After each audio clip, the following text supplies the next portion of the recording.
بسم اللہ الرحمن الرحیم۔ السلام علیکم، میں ہوں محمد تحسین عباسی اور آپ دیکھ رہے ہیں میرا یوٹیوب چینل۔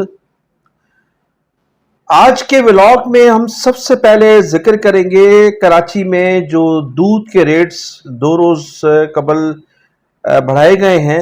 اور امکان یہی ہے کہ مزید دودھ کے ریٹس بڑھائے جائیں گے۔ اس کی تفصیلات سے میں آپ کو آگاہ کرتا چلوں کہ نگران حکومت کے دور میں کراچی میں سلیم راجپوت جو تھے وہ کمشنر تعینات کیے گئے تھے، اور سلیم راجپوت صاحب نے چند دکانداروں سے ریٹس لینے کے بعد یہ فیصلہ کیا تھا کہ 200 روپے فی کلو ریٹس سے اگر دودھ کراچی میں فروخت کیا جاتا ہے تو اس میں بھی جو دودھ فروخت کرنے والی بیپاری ہیں، تاجر ہیں، ان کو اس میں بھی فائدہ ہوگا اور اس میں بھی ان کو کافی حد تک ان کو منافع ملے گا۔ تو فیصلہ یہ کیا گیا کہ دودھ کے ریٹس 200 روپے فکس کیے جائیں۔ کمشنر کراچی صاحب نے تمام جو تاجر تھے ان کو بلا کر ریکویسٹ کی کہ چونکہ 200 روپے میں بھی آپ کو اچھا خاصا منافع مل رہا ہے، لہٰذا دودھ کے ریٹس جو ہیں فکس کیے جائیں 200 روپے۔ چند روز تک اس پر عمل نہیں ہوا تو اس وقت کے کمشنر سلیم راجپوت صاحب نے 200-250 دکانداروں کو چالان کیا اور پھر ریٹ جو تھے وہ 200 روپے پہ آ کر فکس ہو گئے، اور وہ وقتاً فوقتاً کمشنر کراچی اور ان کے لوگ جو تھے وہ بازاروں میں سے ریٹ لیا کرتے تھے، اور اس طرح سے ایک چند ماہ تک تو یہ دودھ جو تھا وہ 200 روپے تک سیل ہوتا رہا کراچی میں۔ لیکن سیاسی گورنمنٹ کے فوری بعد آتے ہی جب کمشنر کی تبدیلی عمل میں لائی تو حسن نقوی صاحب کو کمشنر کراچی مقرر کیا گیا، اور حسن نقوی صاحب جو ہیں وہ موجودہ وزیر اعلیٰ سندھ سید مراد علی شاہ صاحب کے خاص دوستوں میں ان کا شمار ہوتا ہے۔ جب انہیں کمشنر بنایا گیا تو وہ فوری طور پر انہوں نے جتنے بھی تاجر تھے، دودھ بیچنے والے تاجر تھے، دکاندار تھے، ان کو سب کو بلا کر ایک تو فکس کیا انہوں نے، اور ان سے معلومات لی کہ اس وقت دودھ آپ کو آپ کے گھر میں کتنے کا پڑتا ہے، پھر فروخت کتنے کا ہوتا ہے۔ تو انہوں نے تمام جو تاجر تھے، کچھ تاجر تو 200 روپے میں فروخت کرنے میں بالکل راضی تھے، اور وہ کہتے ہیں کہ 200 روپے میں بھی اگر ہم کلو دودھ فروخت کریں تو ہمیں مناسب منافع ملتا ہے۔ لیکن مبینہ طور پر حسن نقوی صاحب نے ان تمام تاجر تنظیموں کو جو ان کی دودھ بیچنے والوں کی تنظیمیں، ان کو زور دیا کہ آپ دودھ کے ریٹ بڑھائیں، اور کہا یہ جاتا ہے کہ انہوں نے خود دودھ کے ریٹ بڑھوائے ہیں بعض تنظیموں کو پریشرائز کر کے، اور ایک بھاری رقم مبینہ طور پر ان دودھ فروش لوگوں سے، تاجروں سے انہوں نے وصول کیے، اور اب یہ بھی کہا جاتا ہے کہ فی لیٹر پہ ان کی باقاعدہ مبینہ طور پر ایک کمیشن فکس کی گئی ہے۔ تاجر کے مطابق بھینس کالونی کا جو ریٹ ہے، وہاں سے جو دودھ فروخت ہوتا ہے 160 روپے میں فروخت ہوتا ہے۔ پھر مبینہ طور پر راستے میں جو ان کے ٹیکسز ہیں، جو انلیگل ٹیکسز ہیں، ان میں پولیس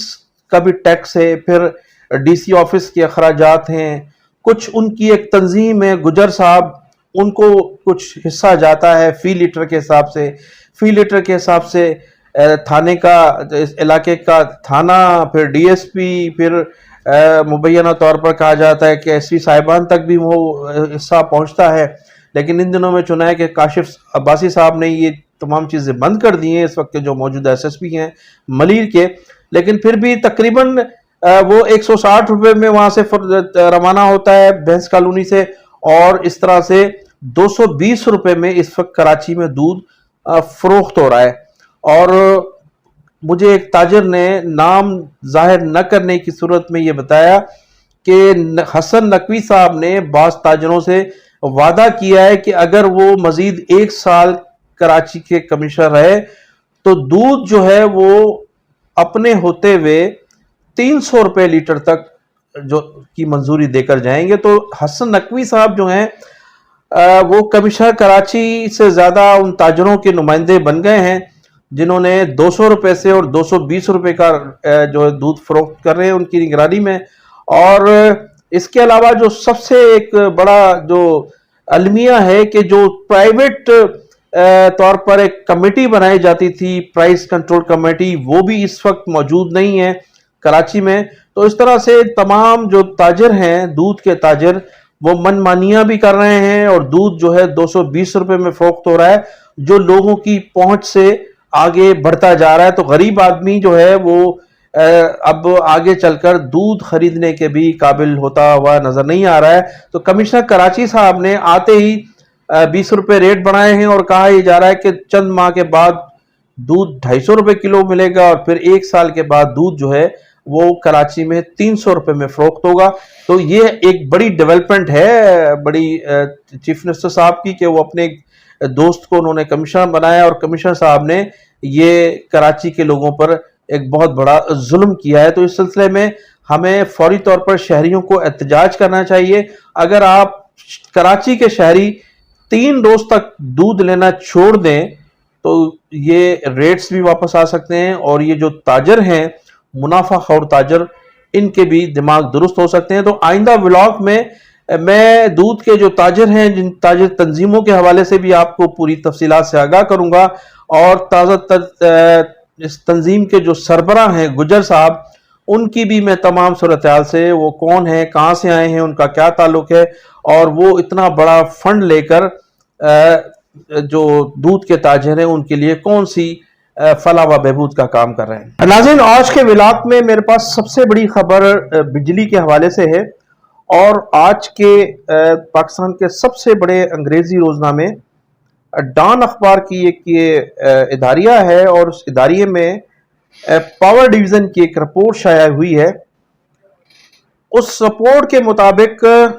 اس وقت جو بجلی کا فی یونٹ ہے وہ جو 100 یونٹ تک جو بجلی استعمال کر رہے ہیں ان کا ریٹ ہے 37 روپے 50 پیسے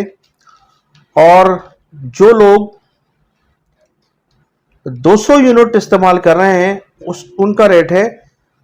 45 روپے 15 پیسے اور جو لوگ 300 یونٹ استعمال کر رہے ہیں ان کا ریٹ ہے 50 روپے 17 پیسے. اچھا، جب عمران خان کی حکومت کا خاتمہ کیا گیا تھا تو اس وقت بھی بجلی کے خلاف پورے ملک میں شور شرابہ تھا. خاص طور پر اس وقت جو حکومت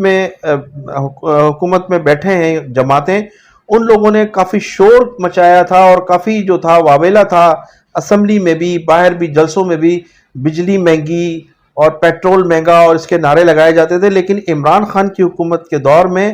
بجلی 16 روپے فی یونٹ تھی لیکن اس کے باوجود بھی واویلا کیا جاتا تھا اور اس وقت بھی بجلی مہنگی نظر آتی تھی. لیکن اب صورتحال یہ ہے اور اب جو نئے ریٹ آنے جا رہے ہیں تو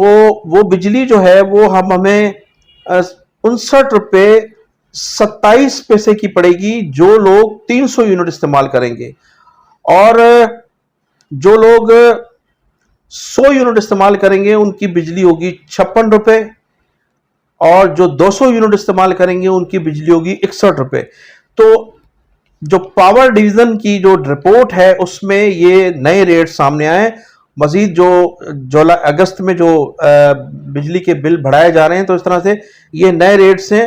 69 روپے 27 پیسے فی یونٹ ہوگا جو بجلی استعمال کریں گے. تو بجلی جو ہے جس طرح سے اب بڑھنے کے لیے بڑھائی جا رہی ہے اور امکان ہے کہ بجلی کے ریٹ مزید بڑھائے جائیں گے تو پھر بجلی کے بل ادا کرنا خاصا مشکل ہو جائے گا اور پھر میں سمجھتا ہوں کہ وہ ٹائم ہوگا کہ لوگ روڈوں پر نکلیں گے اور موجودہ حکومت کے لیے بڑے مسائل پیدا ہوں گے. چونکہ بجلی جب 69 روپے 17 پیسے ہوگی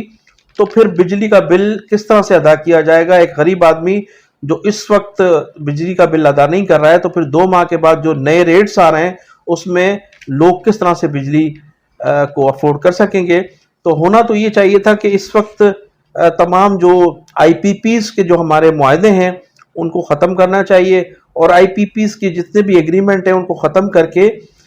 ہمیں نئے معاہدے کرنے چاہیے. لیکن حکومت ایسا کرے گی کیوں؟ اس لیے کہ آئی پی پیز کی جو کمپنیاں ہیں اس میں 60% کمپنیوں کے جو شیئرز ہولڈر ہیں مبینہ طور پر وہ شریف برادران ہیں اور 40% کے جو شیئر ہولڈرز ہیں وہ آصف علی زرداری صاحب ہیں۔ سندھ اور پنجاب کے کچھ علاقوں تک تو میں سمجھتا ہوں کہ آصف علی زرداری صاحب کی مبینہ طور پر آئی پی پیز کام کر رہی ہیں۔ اس کے علاوہ پنجاب خیبر پختونخوا میں بھی میاں برادران صاحب کی آئی پی پیز جو ہیں، ان میں جو کمپنیاں ہیں وہ کام کریں، تو یہ کیوں ان معاہدوں کو ختم کریں گے اور کیوں چاہیں گے کہ یہ جو اربوں ڈالر ان کو سالانہ آئی پی پی سے مل رہے ہیں وہ بند ہوں؟ تو اب ہمیں پوری قوم کو اس آئی پی پیز کے جو ریٹس ہیں، ان سے جو ایگریمنٹس ہوئے ہیں، ان کے لیے شہروں میں نکلنا ہوگا، روڈوں پر نکلنا ہوگا، اس لیے کہ جب آزاد کشمیر کے لوگ بجلی کے لیے اپنی جدوجہد کر کے اپنے مطالبات منوا سکتے ہیں، تو پھر پاکستانیوں کو بھی اس وقت تک ان کا حق نہیں ملے گا جب تک وہ کشمیریوں کی طرح روڈز پر نہیں نکلیں گے، اپنا احتجاج ریکارڈ نہیں کروائیں گے، اور یہ اسی وقت ممکن ہو سکے گا کہ جب پوری قوم ہو کر، منظم ہو کر اس احتجاج میں شامل ہوگی۔ ناظرین، تحریک انصاف کی جانب سے جو ہفتے کے روز ایک جلسے کا اہتمام کیا گیا تھا اور پھر اس جلسے کو اس آخری وقت میں مؤخر کر دیا گیا جب پورے پاکستان سے لوگ ہزاروں کلومیٹر کا فاصلہ طے کر کے اسلام آباد پہنچے تھے ترنول کے جلسے میں شرکت کے لیے، تو اس وقت بیرسٹر گوہر صاحب نے اس جلسے کی منسوخی کا اعلان کیا، لیکن اس وقت اس موقع پر جب لوگوں نے سخت احتجاج کیا اور لوگوں میں غم و غصہ بھی تھا، اس لیے کہ ایک روز پہلے ہی انتظامیہ نے کوشش کی تھی کہ تحریک انصاف کے جلسے کو جو ہے وہ روکا جائے۔ جب ان کے یہ اقدامات کیے جا رہے تھے تو اگر جلسہ اسی وقت منسوخ کیا جاتا تو بہتر تھا، لیکن اس وقت تو وہ مسلسل اس عزم کا اظہار کرتی رہی تحریک انصاف کی قیادت، جو باہر بیٹھی قیادت ہے، کہ جلسہ ضرور ہوگا، ہر حال میں جلسہ ہوگا، جلسہ ضرور منعقد کیا جائے گا۔ لیکن دوسرے روز جب جلسہ مؤخر کیا گیا، اس وقت تک ہزاروں کی تعداد میں لوگ بیرون شہر سے ہزاروں کلومیٹر کے فاصلہ طے کر کے اس جلسہ گاہ میں پہنچ چکے تھے، تو اس وقت بڑا غم و غصہ پایا جاتا تھا کارکنان میں، اور پھر بعد میں یہ بھی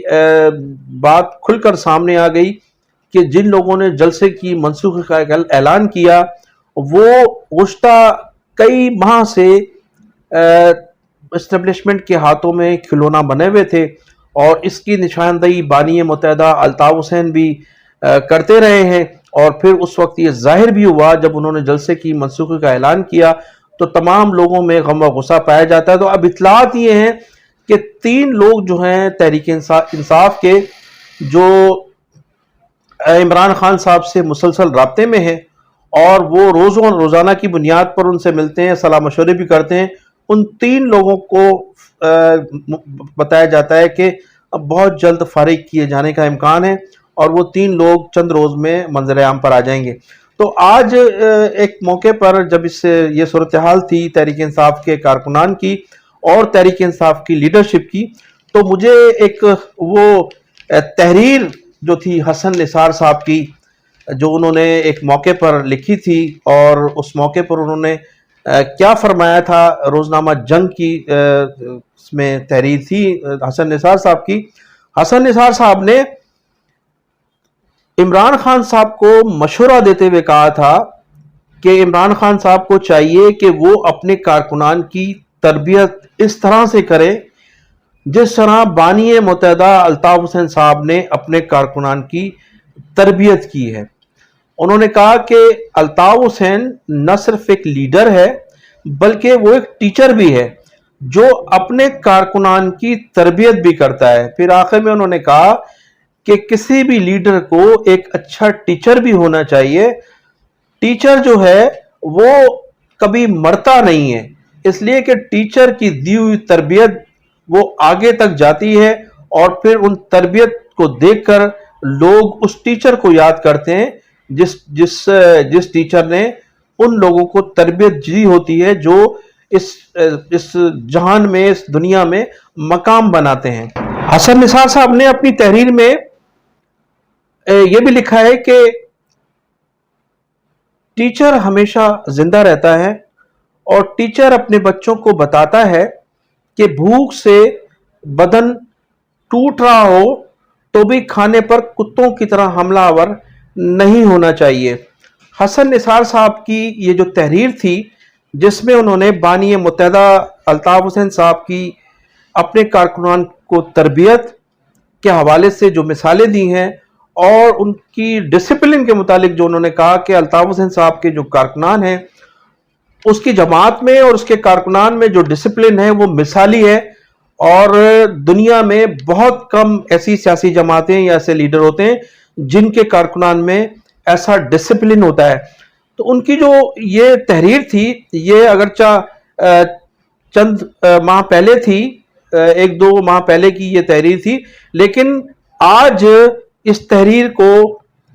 یہ تحریر اس لیے بھی تازہ ہو گئی کہ تحریک انصاف کے کارکنان اور تحریک انصاف کی لیڈرشپ کے درمیان جو 2 روز قبل جلسے سے دوریاں پیدا ہوئی ہیں، اس حوالے سے اس تحریر کا جو ہے، اس تحریر کی بڑی اہمیت بڑھ گئی ہے۔ اور حسن نثار صاحب کی اس تحریر کو جو ہے اب اگر غور سے پڑھا جائے تو بالکل یہ کہا جا سکتا ہے کہ عمران خان صاحب کو واقعی اپنے کارکنان کی بھی تربیت کرنی چاہیے، اور جن لوگوں کو پر ذمہ داریاں عائد کر رہے ہیں عمران خان صاحب، ان کی بھی تربیت بہت ضروری ہے، اس لیے کہ جب ان کی تربیت ہوگی تو پھر کارکنان تک آپ کے میسج صحیح طرح پہنچ بھی سکیں گے، اور پھر یہ لوگ اسٹیبلشمنٹ کے ہاتھوں یا حکومت کے ہاتھوں کھلونا بننے سے گریز کریں گے۔ تو میں ناظرین انہی الفاظ کے ساتھ آپ سے اجازت چاہوں گا کہ آپ میرے چینل کو سبسکرائب بھی کیجئے گا، اور کمنٹ سیکشن میں جا کر اپنی قیمتی رائے کا اظہار ضرور کیجئے گا۔ پاکستان زندہ باد۔